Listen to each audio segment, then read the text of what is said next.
আমাদের জীবনটা যেন কারো ক্ষতির কারণ না হয়। অন্যের মুখে হাসি ফুটাইতে যদি আপনি আমি ব্যর্থ হই, কারো চেহারায় কারো চোখে যেন আপনার আমার অন্যায়ভাবে চোখের পানির কারণ না হয়।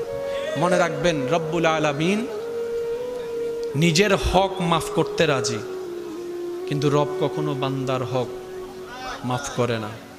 বান্দা যতক্ষণ মাফ না করবে, রব্বুল আলামিনও কখনো তাকে মাফ করবে না। অনেক জান্নাতে যাওয়ার মতো ইবাদতে যোগ্য ব্যক্তিও হাসরের ময়দানে ধরা খেয়ে যাবে জিব্বার কারণে, হাতের কারণে।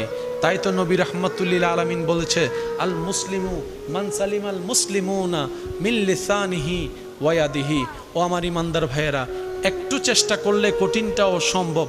কারণ বান্দা যখন চেষ্টা করে নিজেকে পরিবর্তন করার জন্য, তখন সেই বান্দার জীবন চলাকে সহজ করে দেন স্বয়ং রব্বুল আলামিন নিজেই। সুবহান।